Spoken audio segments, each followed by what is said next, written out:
Hey, Eagle fans, I'm Thomas Mott. Welcome into Philadelphia Eagles Now. It is the weekend. You know what that means. Let's jump into an Eagles mailbag video. Yes, you, the subscribers, have given us a list and a lot of mailbag questions. We're going to go ahead and go through as many as we can and answer as many questions as I find. We'll start with Ramiro, who says, I think Jalen Reagor will have a breakout year, and what do you think about the cornerback position?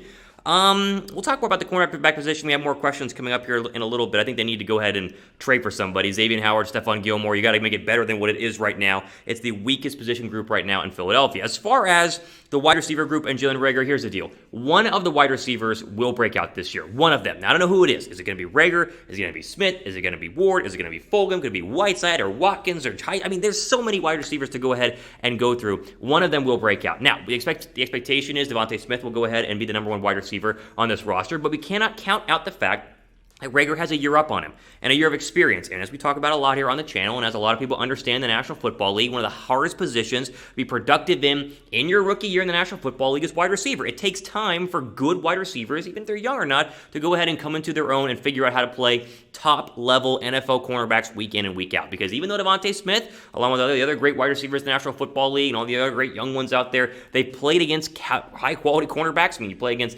a guy like Patrick Surtain at Alabama every single week at practice. That's going to get you a lot of experience. They don't play against them every single week in and week out. Arkansas doesn't have starting caliber NFL cornerbacks. Florida at times this year did not have starting caliber NFL cornerbacks. And so I think Smith could take a little bit of time, at least early on, to figure things out, even though I think he's going to be great. So then I guess the answer to your question, Reagor could go ahead and pop just because he's had at least a year to kind of get a feel about how good these NFL cornerbacks are going to go ahead and be. So I'm hoping he's going to have a breakout year. I think he will at least have a lot better year than he had last season, but I think the expectation is that Devontae Smith will go ahead and be the number one wide receiver on this football team, as long as the receivers are decent this year. Like, not top 5 in the National Football League, top 10 in the National Football League, just top 15, just decent. This can be a very, very good passing attack and should be behind the arm of Jalen Hurts. All right, pin comment down below. Over under 600 yards for Reagor in 2021. Where are you at right now? I think anywhere near 600 yards will be considered a successful season. The hope is the over. You get to 700, 800 yards would be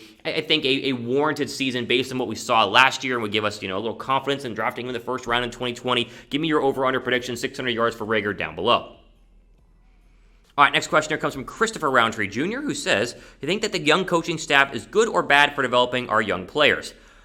Ooh, that one's tough. I think the signs are pointing towards good coaching. And I think the signs so far in OTAs have been that the coaching is pretty darn good. Now, what I've done in terms of thinking about this coaching group is thinking back to 2016, because very similar to what happened, obviously, right now in Philadelphia, to what Doug Peterson and Carson Wentz began their career and inherited with the Eagles in terms of the locker room and the coaching. They had a lot of young players. They had a lot of unproven coaches, and it turned out to work pretty darn well for them. Frank Reich was considered an unproven offensive coordinator, and look where he's gone. He's now a head coach with the Colts, and he was absolutely fantastic. And a lot can be said about some of the other coaches on that staff. This group, though, in Philadelphia currently with Nick Sirianni is a lot younger, but I think that it's gonna pair well and give good, I think, chemistry between all the young players on the roster and then all the young coaches, right? The young players, the young coaches, just a young atmosphere overall can lead to a lot of success. But at the same time, it's only been a couple of weeks, really. Like, truly, OTAs have been the first real test by these young coaches in order to be out here on the football field with the other players that are out there and everyone who's going through practices. And so we don't really know. Time will tell,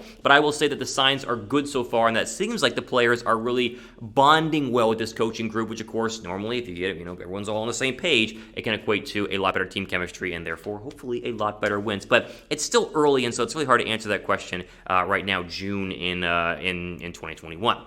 Okay, drop a like if you guys are confident in the young coaching group. If you guys like the young coaching group as it currently stands, give this video a thumbs up. Plus, it helps us out as well. So go down below and give the video a thumbs up for the coaching staff that I think it can be pretty darn good going forward. And while you are at it, help us continue to, as we chug along to get to 20,000 subs. We want to get there by training camp. We got a couple more over this past week. We're at 18,907. So we are 93 subscribers away from getting to 19,000 subs. So be one of the next subscribers to go ahead and subscribe down below. That way your question can be featured in a future mailbag. So go down below, hit the red subscribe button, and help us out. We would greatly appreciate it. Okay, let's go over here to Ron, who says, you think that we will try and force throws again like last year, or do you think the addition of the new running backs is a sign that they're going to actually use the running game, #Eagles?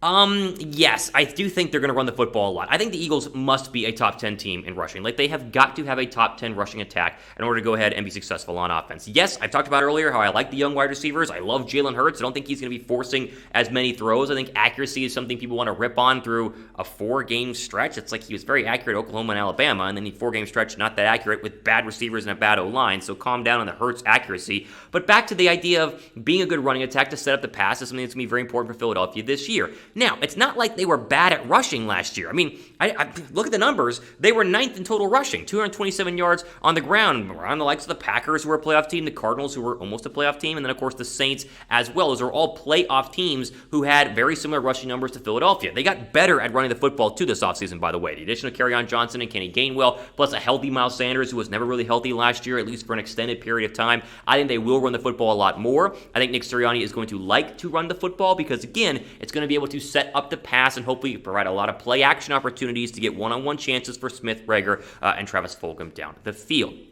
All right, we're going to keep going here. The training camp hats are still up and still on sale right now, and you can rep the Eagles in terms of not only a summer cap, but also the exact same stuff they're going to be wearing at the upcoming training camp at the end of July. A ton of different options right now. Got the fitted ones, got the snapback ones, and more. JetSports.com/Eagles Camp is the link that you need right now. That link will be down below me in the description box. I'm telling you, that fitted cap looks pretty darn good, and of course, you can rep the same hats that Eagles players are going to be wearing whenever they get up to the NovaCare Complex and training camp. Again, chatsports.com/Eagles Camp.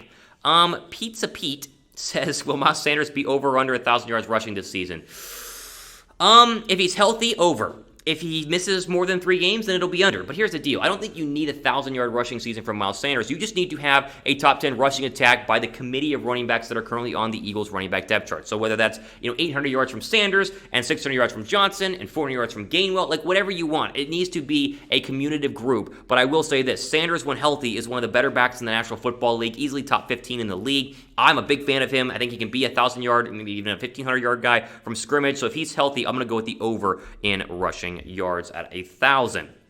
Okay, Wyatt says, how do you think the preseason will benefit Philadelphia this year? What is your record prediction for the Birds this year? Can you wish Sam a happy Father's Day? We watch your videos all the time. Sam, happy Father's Day, man. You are a great father, and I appreciate you guys watching my videos. Big shout out to Sam on today's video. Let's start with the first one here. Preseason will benefit Philadelphia this year. Yes, preseason will help Philadelphia a ton. There are some football teams who are veteran teams that don't really need preseason because they played together and they don't have a lot of rookies to mix in. Philadelphia's not one of those teams. Extremely young, extremely unproven. I think not having preseason last year hurt a lot of the young receivers like a John Hightower, a Quez Watkins, and a Jalen Reagor. I think just overall, preseason is going to help Philadelphia a ton in order to go ahead and get some of these younger players reps, and that way they can be more productive early on in the season versus guys coming on a little bit later. Plus, I think Hurts could use some preseason snaps. Listen, the second preseason game, Hurts should play a half, and I think he should. I think he should get out there. That way you work out the rust and the kinks in order to be ready to go for week 1. In terms of record prediction, I'm right around the 8, 9, 10 win frame. I think 8, 9, 10 wins in a tough NFC East with a tough schedule.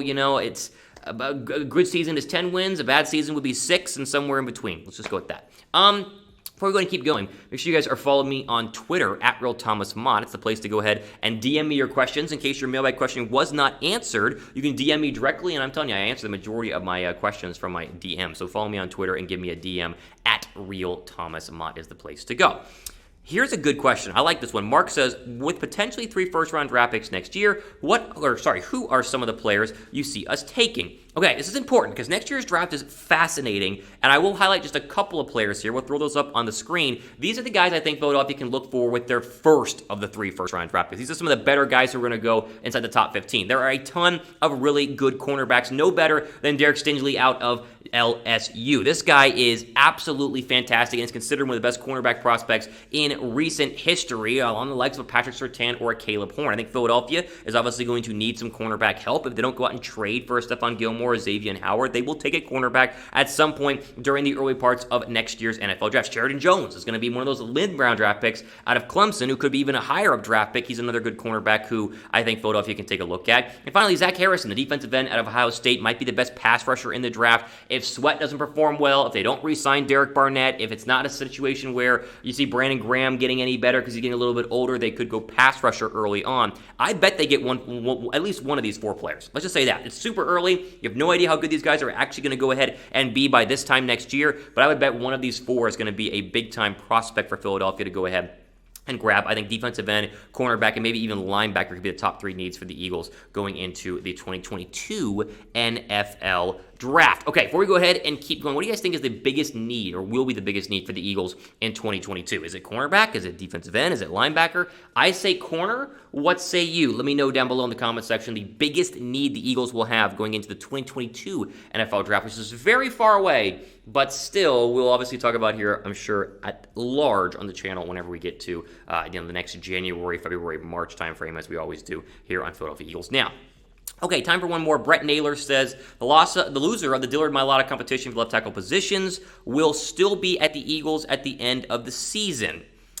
Ooh, so you're saying that if, let's say, Mailata wins, will they trade Dillard at the trade deadline? I think that there's a possibility. I think that the loser, it has to be a very clear loser, not like a, well, Mailata's only slightly better, so we'll play Mailata over Dillard. Let's say Mailata wins. I do think you could go ahead and shop Dillard at the trade deadline because there's just no point having a first-round draft pick at left tackle not playing left tackle. I love the depth option, and maybe Philadelphia keeps him for one more year just to make sure, at least the rest of the year, to make sure the depth stays fine in case Mailata were to get injured or vice versa. But I would see a very real scenario of a team making a phone call before the NFL trade deadline in case Dillard is just sitting with a clipboard on the side of the Eagles sideline. So, yes, there is a possibility for that to go ahead and happen.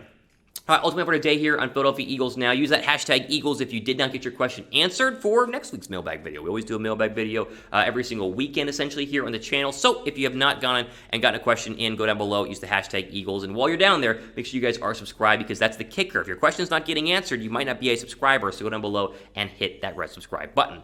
Ultimate for today here on Philadelphia Eagles Now. I am your host, Thomas Mott, as we go ahead and sign off the rest of your day.